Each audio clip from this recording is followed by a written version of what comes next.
Hey everyone, you are listening to the Divergent Conversations podcast. We are two neurodivergent mental health professionals in a neurotypical world. I'm Patrick Casale. And I'm Dr. Neff. And during these episodes, we do talk about sensitive subjects, mental health, and there are some conversations that can certainly feel a bit overwhelming. So we do just want to use that disclosure and disclaimer before jumping in. And thanks for listening.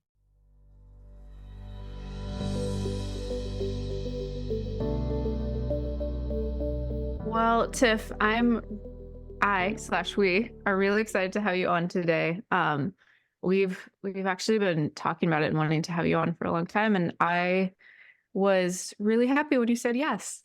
So first, I'll give a little bit of context for who you are, and then you can fill in what I miss. So Tiff Hammond, you are the voice behind Fidgets and Fries, which is a popular social media. Do you call it an advocacy education account? I don't know. I don't Yeah. really like advocacy, so I know. I haven't really figured it out. I just kind of let people just however the space makes you feel, and whatever you feel like it is, then that's what it is for you. And if I don't actually like how you've interpreted it, that's okay. I don't have to respond to it.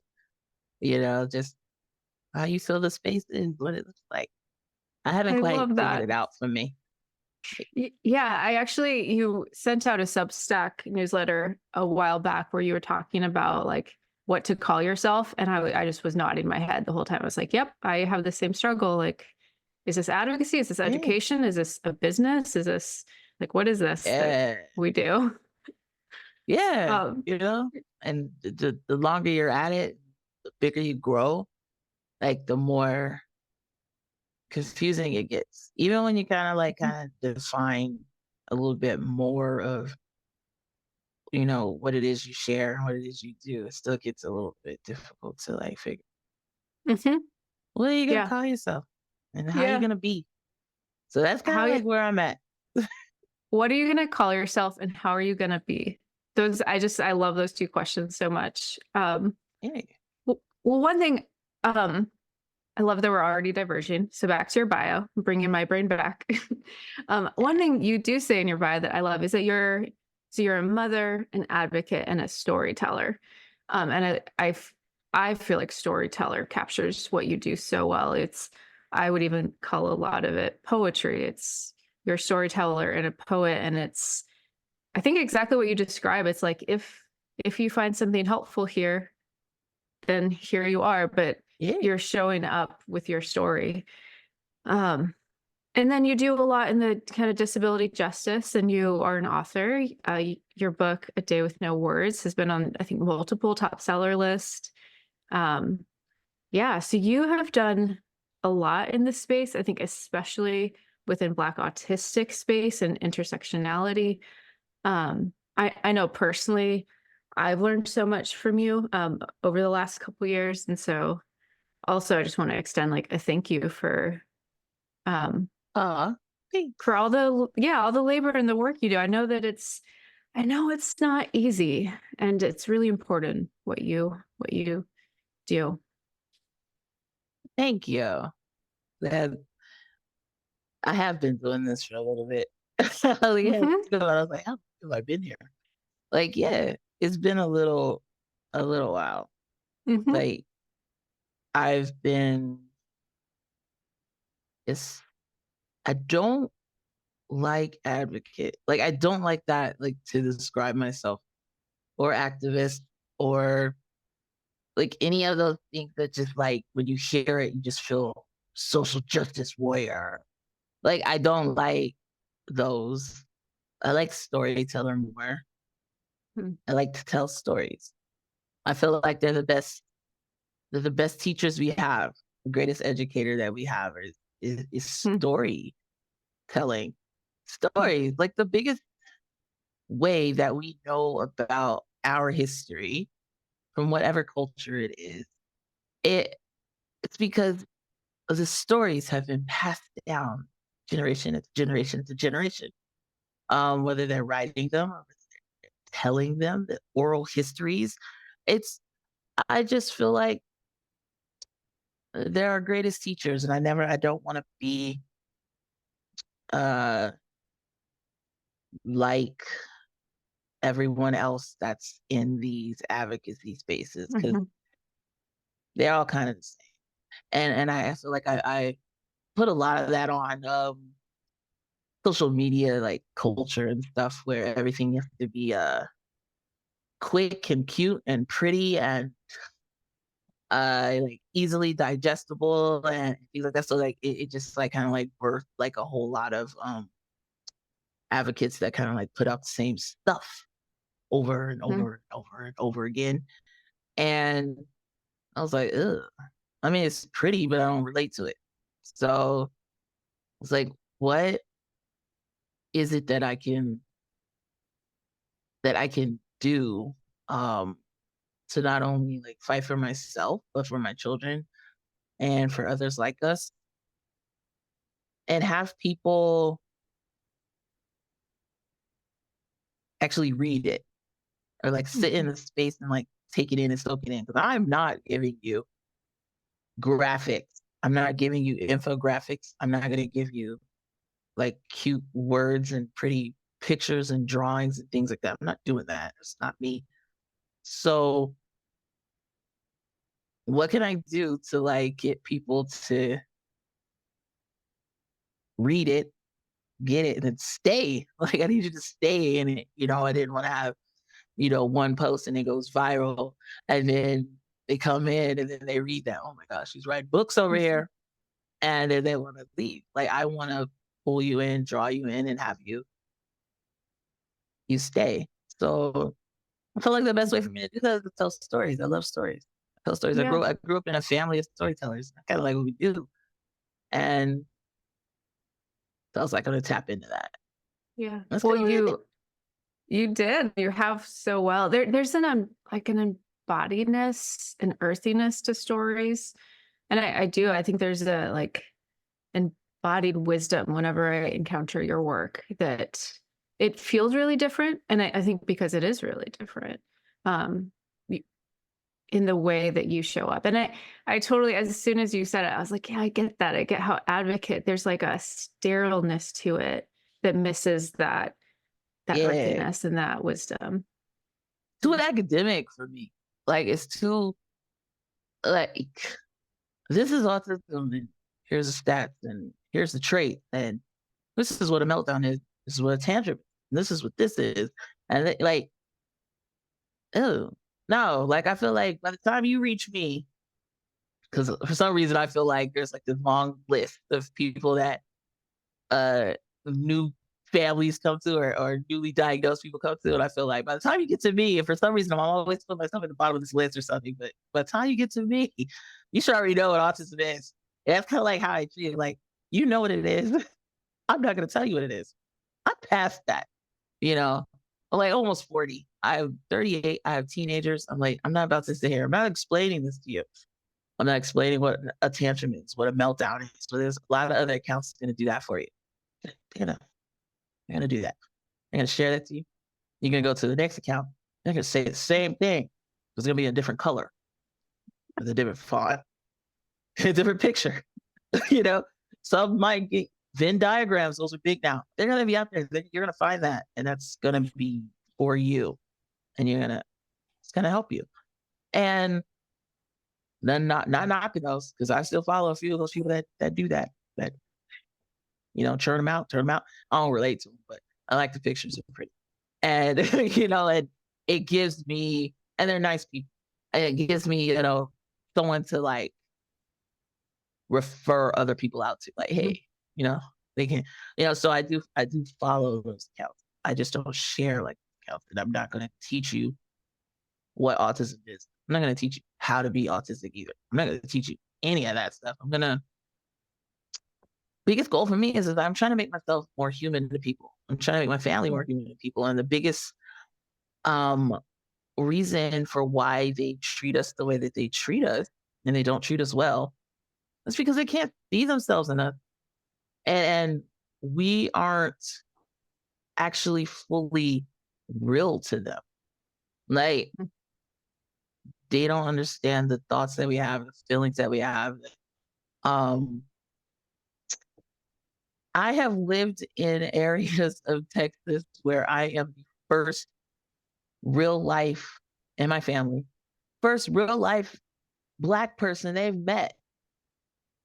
They see you on TV, they might hear you on the radio. They haven't really like, we're still living in that kind of world. I'm living in a world where nobody's come across, not nobody, but we've lived in areas where they haven't met anyone like my son. My son went to every school district. Every school district he was in, he was the only one of him.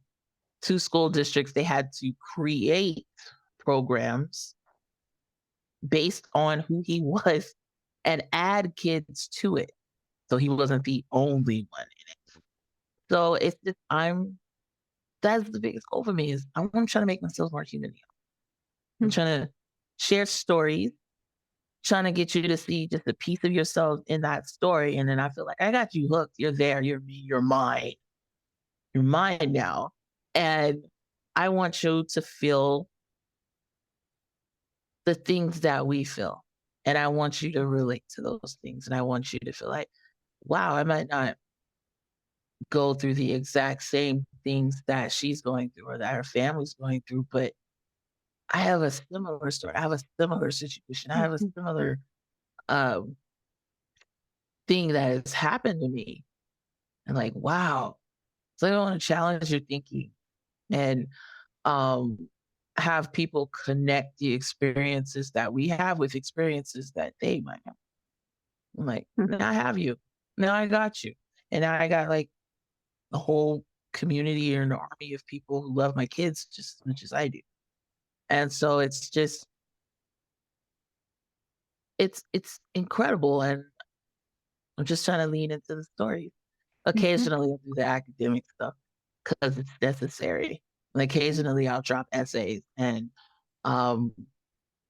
participate with different research journals and things like that, because I feel like that's still very necessary.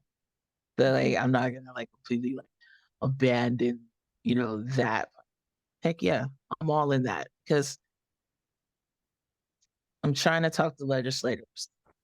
I'm trying to be in police departments, which I am now. They're not always, they hear your stories, but they always want the other things too. They want the stats. We need the numbers. We need this, so you always you still gotta be part of your thing. It's not my favorite part. My favorite part, I want to share the breadth of our experience. I want to put it in your face and you see it. Anything that makes you uncomfortable, makes you squirm in your seat. It kind of like makes you, those things that make people want to turn their eyes, kind of like revert you, turn away. They don't want to look at it. That's what I'm trying to do. I'm trying to put it in your face. I'm trying to push people to the edge of their comfort zone. Like I used to, when I first started, I was like trying to push y'all over the edge. That's when I started. And I was like, what should you do? I'm like, nah. Then I kind of grew up a little bit and I was like, nah, I want to push you to the edge of your comfort and I'll give you what you need for you to take the step over it. I'm not trying to push you over. You're going to do yourself. Get you all the way to the edge. Get you to the edge. And you can decide from there if you're going to jump off, if you're going to cross over, what you're going to do, you're going to help. So that's what I'm trying to do. Push them to the edge of their comfort. See you wiggling, get you there. Yeah. You do that really well. I hadn't thought about that before. So back when I was in education teaching, like that was something I was really interested in, this idea of as a teacher and an educator, which I think could parallel with a lot of these spaces. What do you do or not do that invokes students' psychological defenses? Because once those defenses come on, it's like, I'm actually going to get more rigid in my original belief versus open to rethinking it.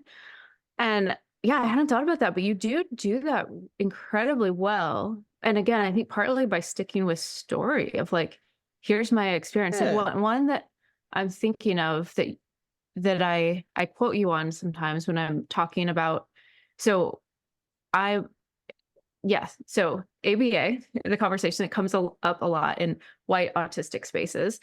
And when I'm trying to, there's kind of those what do I say? Like stump speeches of advocacy, like pain points. So like ABA, puzzle pieces, identity first language, right? If we were to clump those together. So there's something you shared. Now I can't remember if it was Instagram or your Substack, but it was about how you intentionally put your son in a shirt with a puzzle piece on it because law enforcement were more likely to understand what that meant. And it was a safety issue. And then you had people, I think specifically white advocates, like criticizing a picture of him in a puzzle piece.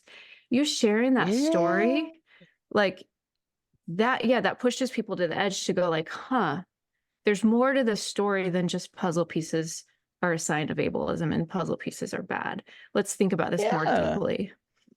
Yeah. And that's what's wild. It's like, that feels like that's like the autistic advocates like starter pack. Start there. Because you have like, all you need is like, you know, beliefs against symbols, colors, groups, therapy, you know, and a strong Wi-Fi.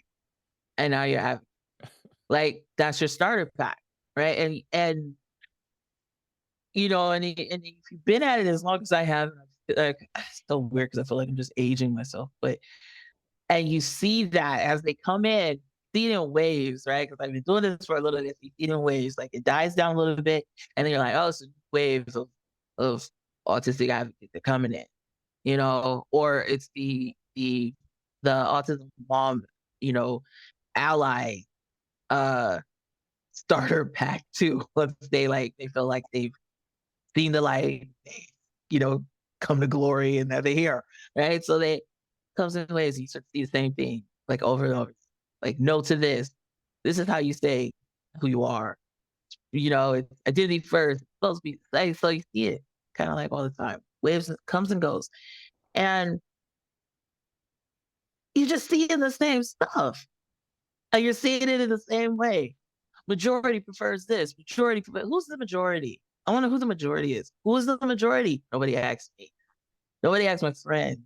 There's no polls that's done. I'm not getting no letters in the mail. So what are you, and like, when you look at it, there's a whole lot of families that are like mine with a non-speaking teenager or adult. They're not even online. Not at all. I found those families. You know, they don't come online, just like they don't go outside. So if they're not, and then you have all these people, like, people don't really understand, like, the internet is a privilege. Like, to have this online community that we have, that is a privilege to have. There are so many people in this country who have poor access to the internet or no access to the internet. They're not even add in the world. And there's like whole countries who feels like they're cut off from the world, period. So I'm like, who are we asking when we're thinking and we're talking about majority prefers, the community prefers this and this? Like, I mean, it's wild to me. Like, So I'm not gonna do that. I'm sorry. I was just like, I'm not gonna argue over the puzzle piece. But y'all frame it in the same way.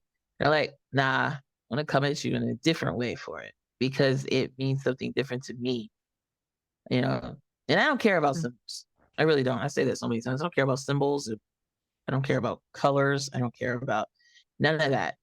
Like, I don't care about blue. I look good in blue. No.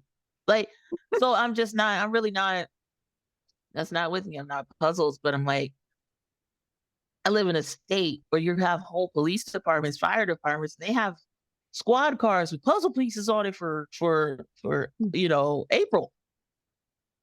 You know, and I'm going on probably the third month after my son almost had a firearm drawn on him because his iPad looked like a weapon. Like, and I just got in it. It was like situation to situation adding up. And you get tired. You just put them in the puzzle piece circle. And I'm just tired. It's like maybe it's one less thing I have to explain. And when you sit in spaces that we designated safe for us, or like Black autism parent spaces, things like that, you hear that story like over and over and over again. It isn't always because they like the puzzle piece. They aren't really even really thinking about what it means, really. Like, it's one less thing they have to explain. And this was similar to when I was explaining like the blue pumpkins and stuff, me trying to like relate to where the parents are coming. That's one less thing you have to explain to somebody, or you're hoping you have to explain to somebody, and you're hoping that they get it. Like, they just see that and then they just know. And we know it's not always true. We know it's not magic and they're just gonna know, but we just kind of hope they do. We kind of hope they get it. You know, they be like, oh, it's a puzzle piece. Oh, this must be, and you hope it's just one little like layer of protection. And you sit in those groups and you hear their stories and they're walking around putting their kids in these shirts and hoping that it's like a bulletproof vest. It's just a t-shirt, just made of cotton, but you're just hoping that you're grabbing on anything that you can. And to see, and what prompted me to write that again and share it there, was that there's an organization that gives iPads to those who need them. And there was a little boy and he got an iPad. There's a little Black boy, so cute. He had his iPad and they were like sharing about the iPad that they just gave it to him. And he had on a puzzle piece shirt. And instead of focusing on the fact that this little boy has finally got access to communication or a way to share his thoughts, the comment section was just erupt. Why is he in a puzzle piece? What is this? This is small Chanel, this is that. Some even evolved into like CPS claims and things like that. And I'm like, for a shirt, like, he looks real clean. He looked real fed, well fed. He's taken care of. He's smiling. He's loving life right now. And he has this iPad that's going to help open his world even further. And we focused on the puzzle piece. And so that's what kind of made me think back to, situations that we were in when my kids were a little bit younger. And, that made me want to like share that. So I just what I just like try to do is I stay in groups and I just read and I listen and I absorb things, and then I just try to find a story in my life that I can try and pull from and see if it's the way that I can share. So I'm never going to share somebody else's story.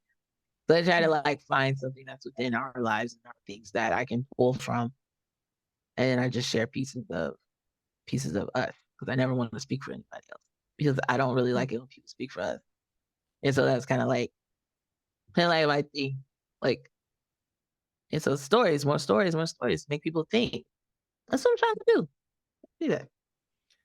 It's a protective thing, right? Like, that's what I'm hearing too, is there's a lot of privilege in picking apart the puzzle piece photo or story when you don't have to think about the implications of not wearing that shirt in a situation where your skin could get you.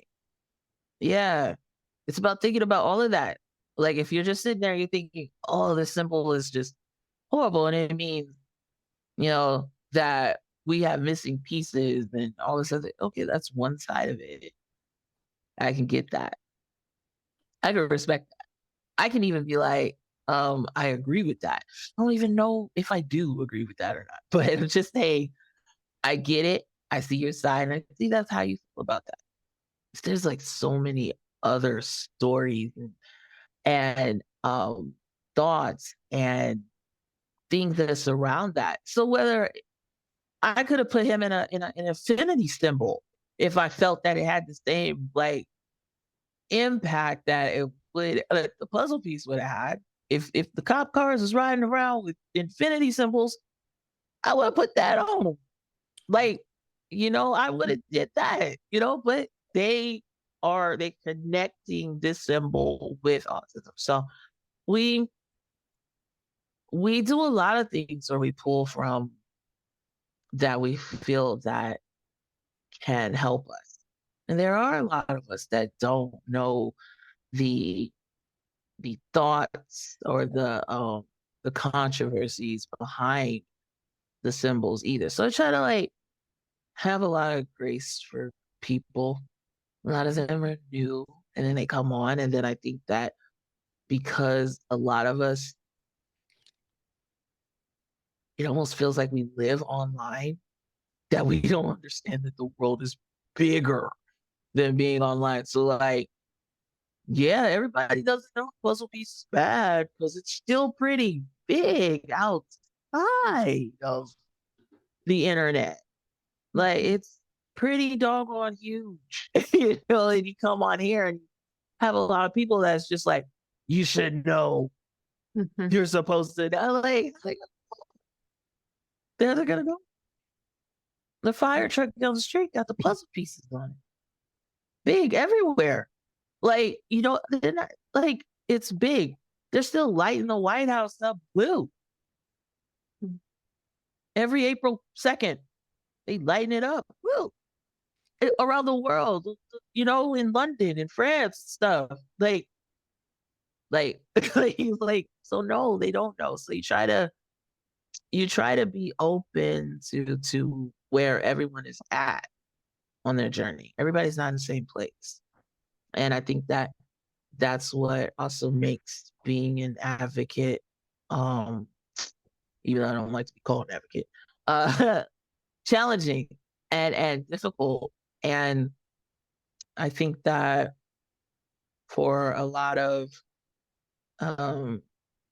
advocates, I think being online, I think they lean into content creation more than they lean into advocacy.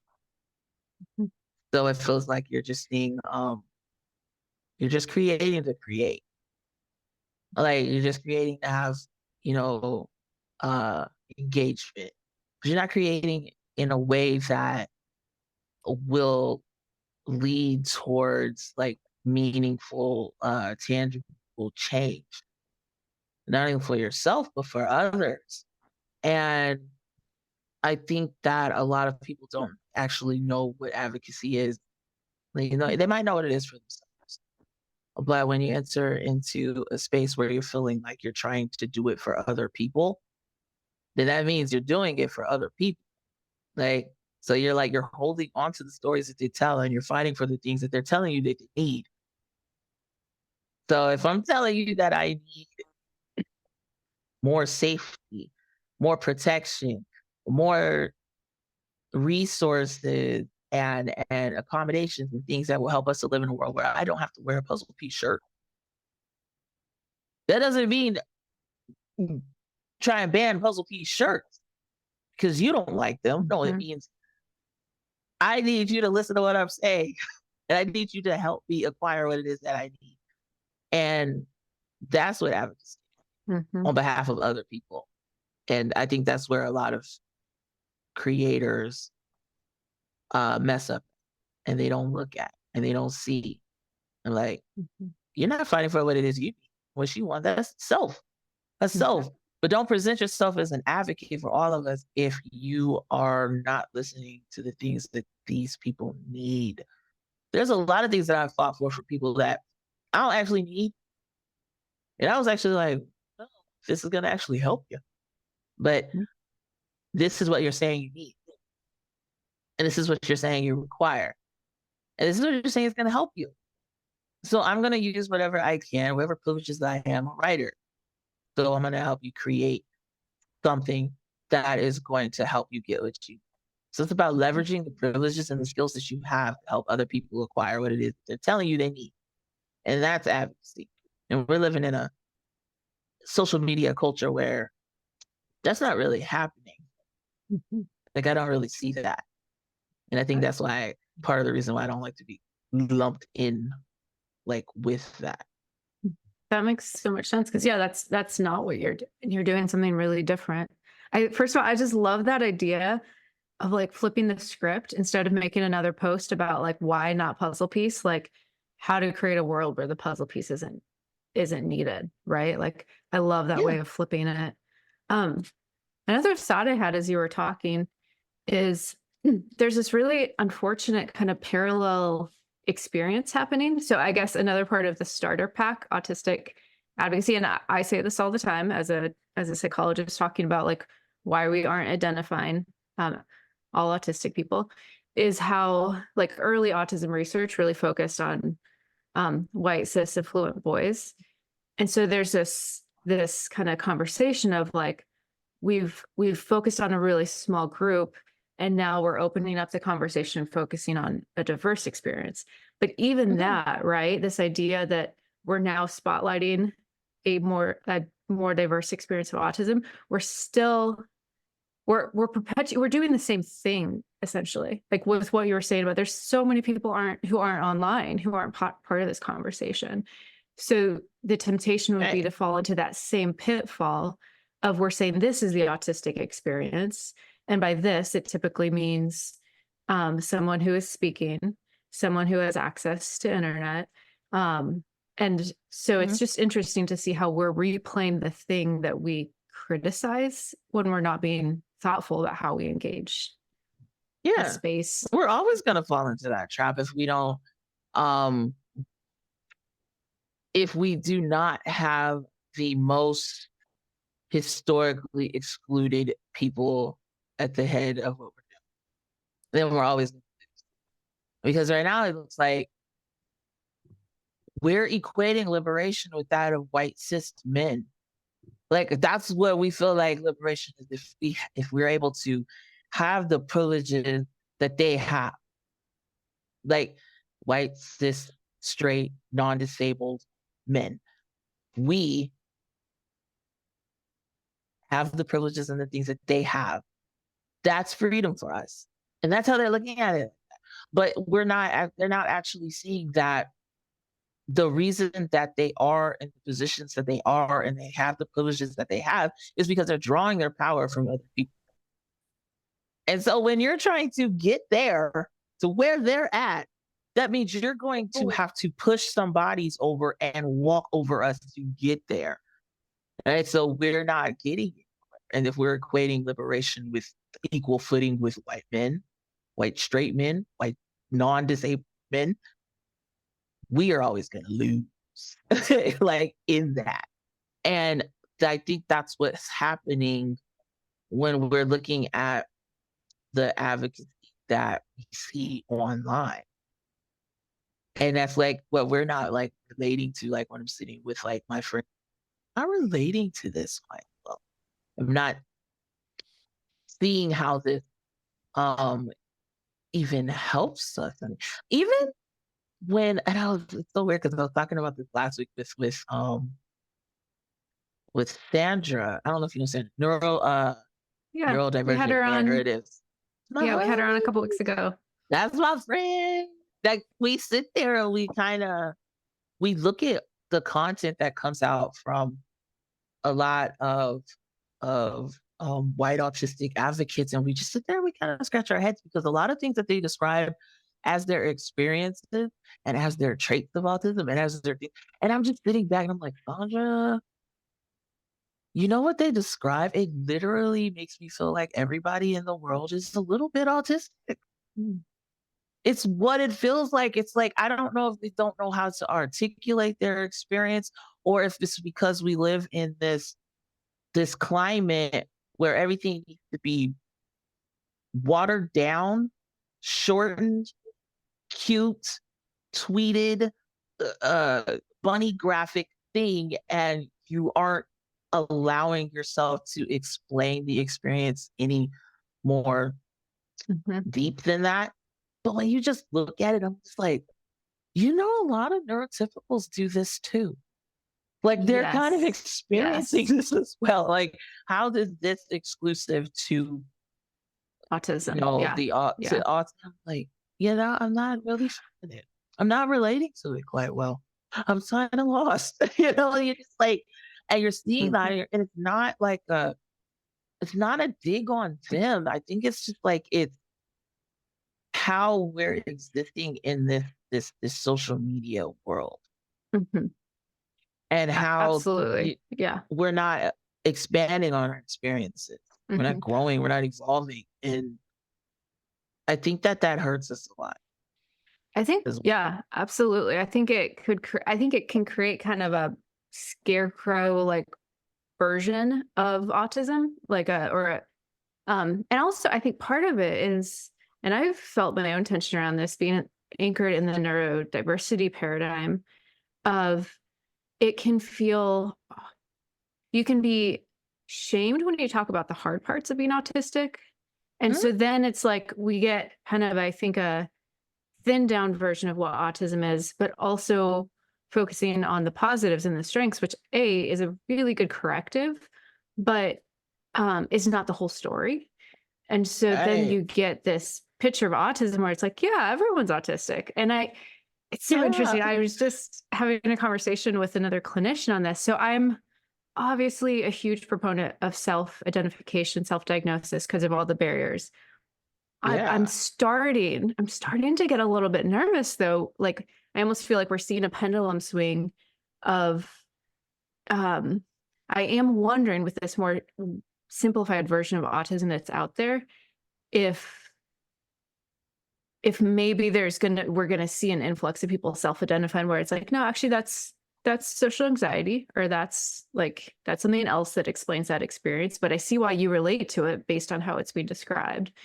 That's a weird space for me to be in because I've always been such a fierce advocate of self-diagnosis. But I am starting to kind of like scratch my head here of like, okay, I see where this is going, and I'm curious what's going to happen there. Yeah, that is an interesting thing to think about. I think that's also one of the things that I'm not going to say it's going to be solved, but I also think that is one of the reasons why we need more voices from those who are multiply marginalized, that have to be at the top, and they have to be their voices need to be given a lot of weight, and they need to be heard. I think that, like what you were saying earlier, I believe that is why there are so many groups and parent advocates that a lot of autistic adults would label as martyr parents. I feel like it's part of the reason why they're kind of popular is because those families don't feel represented in the whole of autistic advocacy. Like they're not seeing their family. And what's wild is I feel like those families want to see their family members. I think that they're in those spaces where those parents that kind of like market trauma and pain and tragedy and things, I feel like they wouldn't share as those parents do, and they might not always relate to some of the things that they do share, but they're finding those pieces of their experiences within those spaces, and so they stay. But I feel like they really want to be somewhere else, and There's we not got a bridge. Yeah, there's nothing. You're either trying to like sift through some of the bad stuff you see from some of the parents and some of the organizations and things like that. But then when you come like over here to the other side, it's like, I don't see my family. I don't see my experiences. I don't see the things that we are going through. I don't actually see it. I don't actually like relate to it. I don't actually like feel it. And that's kind of like what I was thinking like sometimes too. So I'm like, no, down ABA, go do this as an alternative. I'm sitting there like, my insurance doesn't cover that. Or they only cover my insurance covers 12 speech therapy sessions a year. After that, I'm paying for that. That's OT too. Well, I live in a resource desert. There's nothing over here. Where it's good, like, so there's a lot of things that they're not even talking about or addressing, but other parents would get that. They're navigating that. They're going through those systems. They're seeing those things. I would never force my child to brush their teeth. Sometimes I have to. He has to have dental surgery every time he gets a cavity. Like, I have to put him under anesthesia. They got to hold him down to do that. Like, so it's like, you want to have those talks with those people and those families that get it, but you want to have it in a way where they, respect their child and respect, their story and things like that. And there's not a lot of that. Like you said, there's a bridge, and you're kind of like, it's here or here. Like either over here, either over here. And I think that's what makes those parent advocates who do share way too much about their children. I want to say it's not 90. I think 90% of the parents who share about their family. It's awesome, beautiful people. It's those others, the little small percentages. You're like, whoa, but they're popular because they speak to these experiences that families like mine have. Like, there's those parents that I just described that share in a way that I would never, ever, ever, ever share. They have pieces in their stories that I connect with, that I see, that I feel, that I know, that I cry about, that I, and that's how I'm like, that's why they have followers. That's why they have people they have. And I wanted to create a space where I'm like, I want their followers. Like, I want to be in their spaces, and I want them. I want to come over here, come hang out with me, and let's try and make a beautiful world for our family. And and share in a way that's gonna, help reduce the trauma that we have, and not like add to it. So even though I understand where they're coming from and the pain that they feel and the isolation that they're going through, because a lot of them are alone. They are alone, and they're isolated, and they don't have no respite, and they don't have any resources, and they don't have a lot of things. And then they come online, and everybody's like, oh, just love your child to happier days. It'll come. And you start, you're just like, this isn't healthy, and you have those parents that you want to help them. And so it can perpetuate the shame. It perpetuates the shame if it's like, oh, just like do these things. But if you're not seeing yourself in that, and then you're, do these 5 things, it's like, well, that's actually not going to help with, like when meltdowns become aggressive, right? That's something that comes up a lot in some of the spaces I'm in, of like, that's not talked about, with, like, so that's the kind of thing about a lot. And it should be. And then you're trying to figure out what's the correct balance of sharing it, though. Like, you're alone and you hold a lot of things in because you don't know what you could share and what you should share. And this isn't just reserved for the parents of autistic children. There's autistic adults who feel afraid to share about the things that they're going through, but they don't want to be labeled as internally ableist, which they often are, and they don't want to, they don't want to be made to feel bad for feeling bad about how they're experiencing autism at this time. Last week, I couldn't stand autism for myself. I hated it. I didn't want to be it. I didn't want to see it. I didn't want to know it. I didn't want to and I hated it because it was like causing me pain. It was like causing me to like rip out pieces of my hair. It was like I wasn't functioning in the way that I felt that I should be. I hated it. Didn't want to be it. I love that you can say that. Yeah. I actually saw a post. I saw a post where someone was saying, sometimes I hate my autism. And I just dipped into the comments briefly, but it was really interesting. And the response was like, it sounds like you're depressed, or it sounds like you're in burnout. So it was like, we need to pathologize you not liking your autism at moments. And I was like, this is interesting. I feel that way sometimes. it was that did feel dismissive to what they were feeling. Like, I feel like there was a better way for them to like approach that person in that conversation instead of, trying to, tell them it was something like else. Yeah. Because sometimes I don't like to say that I don't like my autism. I don't like to say that sometimes. I feel like sometimes it's kind of harsh, you know? It was the feeling that I felt in that moment, and I need to walk myself through it. I need to go myself. But if someone like Mhm. came and said, "Oh, I just feel like you're depressed," no, I just feel like this is what I feel right now. like, Mhm. like, and I know it's the wrong thing for me to feel right now. Like, I can't change it. I can't cut it out. I can't carve it out. It's not going anywhere. But I need to, I need to feel my way through it. I need to go right through it. I need you to help me feel my way through it, not block me from feeling my way through it. Like, talk me through it. Help me through it. Help me navigate these challenges and these feelings and these obstacles and these things that I'm having right now.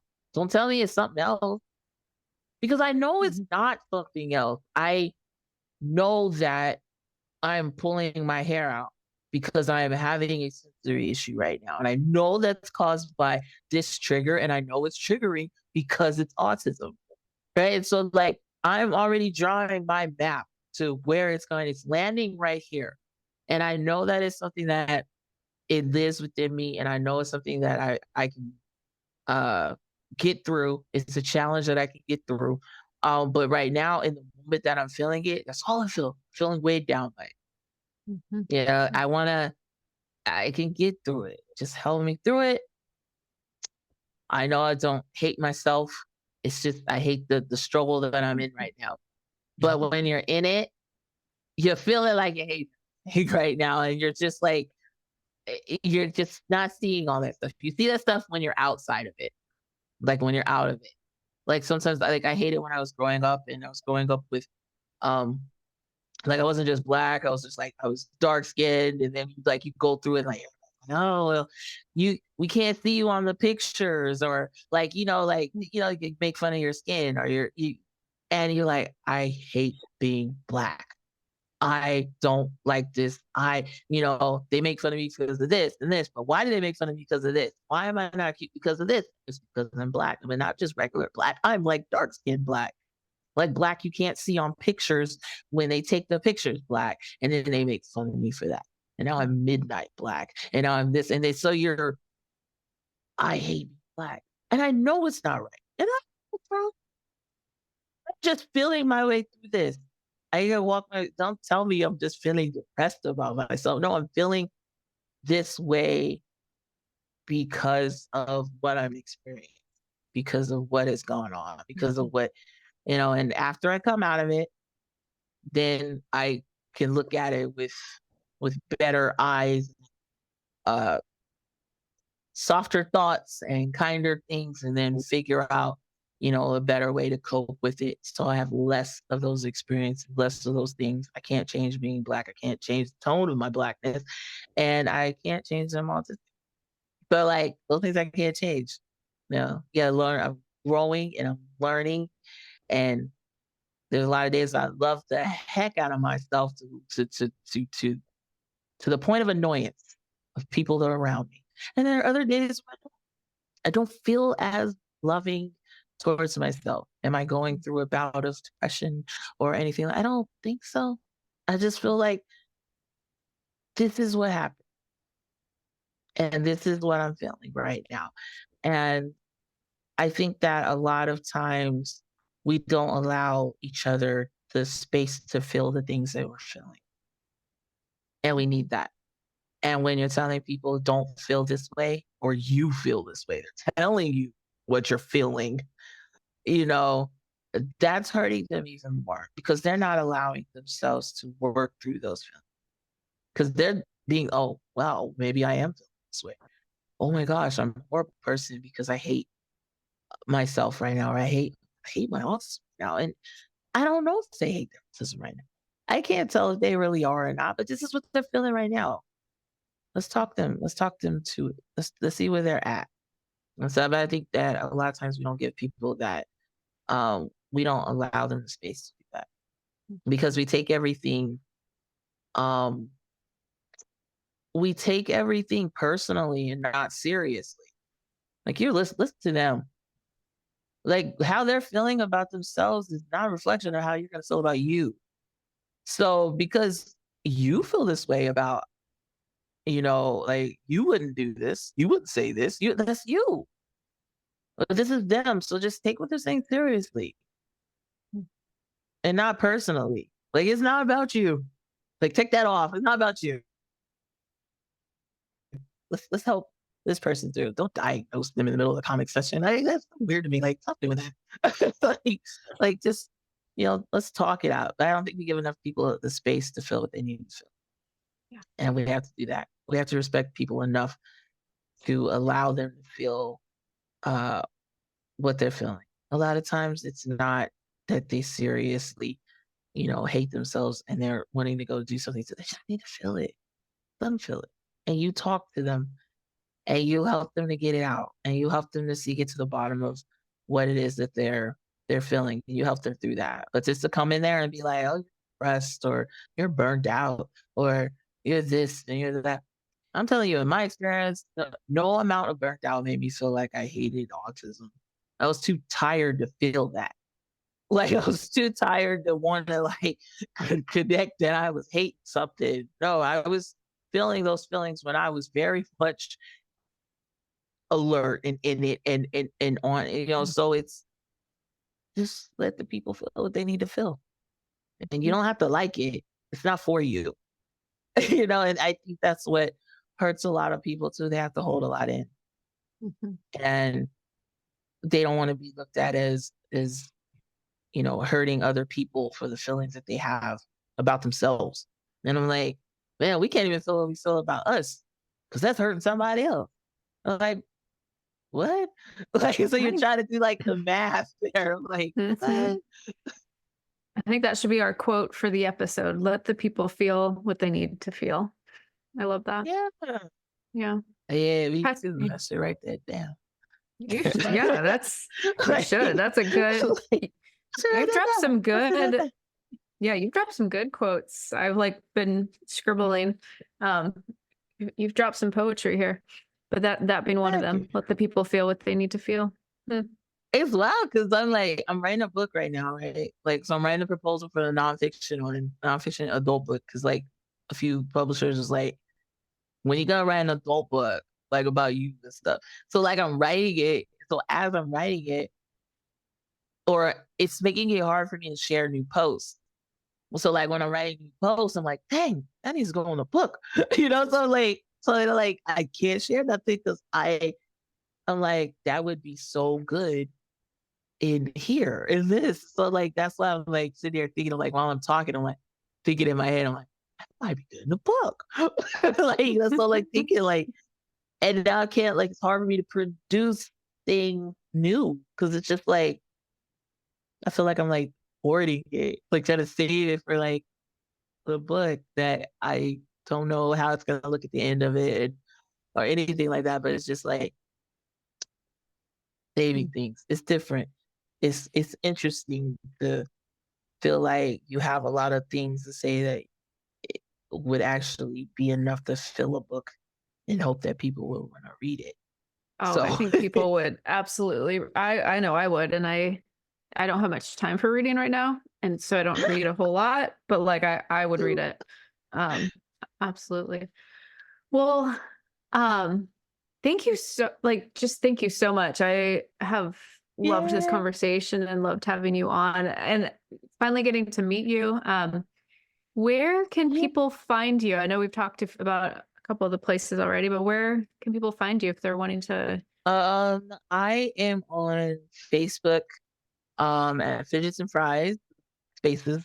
Um, I'm on Instagram, Fidget and Fries with fidget period or dot and dot fries. I'm on TikTok. It's Fidgets and Fries. I'm trying there, so I'm learning it. It's videos. I'm trying, but I'm there. Um, I have a Patreon, which is also Fidgets and Fries. And I have a Substack, which is also Fidgets and Fries. So I'm there. I'm in those spaces. I will say that in the upcoming year, I'm trying to do some like major shift and kind of like shift the Patreon and the Substack into one space that's under mine, in my own site, in my own website and stuff. So a lot of things I've been learning this past year is I want to own more of what I do, what I share, what I put out, and not be at the mercy of these sites, all these different like platforms and things like that. So that's a goal, but for now, I'm there on all those places. So yeah. That's awesome. We'll have all of that in the show notes and all the links so that you have easy access to this information. And thank you so much for coming on and just sharing some of your stories. Really wonderful. Thank you so much for having me. This was great. And to everyone listening to the Divergent Conversations podcast, new episodes are out every single Friday on all major platforms and YouTube. And we will see you next week. Bye.